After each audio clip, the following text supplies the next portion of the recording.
कर लेंगे इनको तो।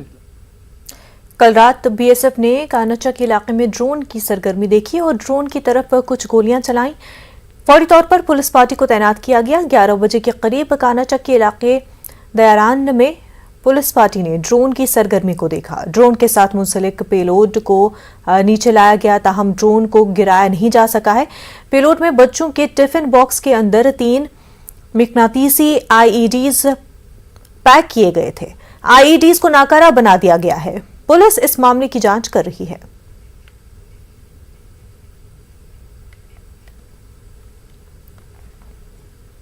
जब हमें सूचना मिली तो हमने ये एंटी ड्रोन का जो एसओपी है जो हमने बना रखा है उसको हमने एक्टिवेट किया और सारे जो उस इलाके के जितने भी फोर्सेस थे वहाँ तैनात उनको अलर्ट किया।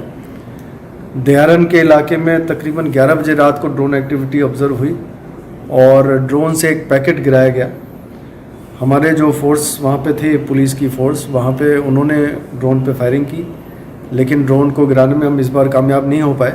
आपको पता होगा कि हमने कुछ दिन पहले एक ड्रोन गिराया था कठुआ के इलाके में, लेकिन जो पेलोड ड्रॉप हुआ था उसको रिकवर किया गया और जब उसकी जांच हुई तो उसमें 3 इम्प्रोवाइज एक्सप्लोसिव डिवाइस जो है मैग्नेटिक किस्म के वो बरामद हुए, जो कि बच्चों के टिफ़िन बॉक्स जैसी पैकिंग में बंद कैद किए गए थे। तकरीबन 7.5 किलो की आईडी तीनों डब्बे मिला के थी और उनमें टाइमर लगा हुआ था, अलग अलग किस्म के टाइमर थे और डब्बों के ऊपर लिखा हुआ था, किसी पे 9 घंटे, किसी पे 18 घंटे इस किस्म की पेंसिल से लिखी गई थी। उनकी एक्टिविटीज़ ऑब्जर्व हुई हैं।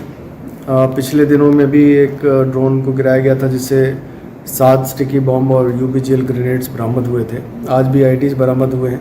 इसके पहले भी हमने जो मॉड्यूल बस्ट किया है उसमें ये पता चला है कि ड्रोन के ज़रिए उनको सामान आया था और वो उन्होंने प्लांट करने की कोशिश की थी। तो कुल मिला के एक्टिविटीज़ में काफ़ी बढ़ोतरी हुई है और इरादे इनके नेक नहीं लग रहे, बट हम भी पूरी तरह से तैनात हैं। हमारी कोशिश रहेगी कि कोई भी ऐसी अनप्लेजेंट घटना ना घटे।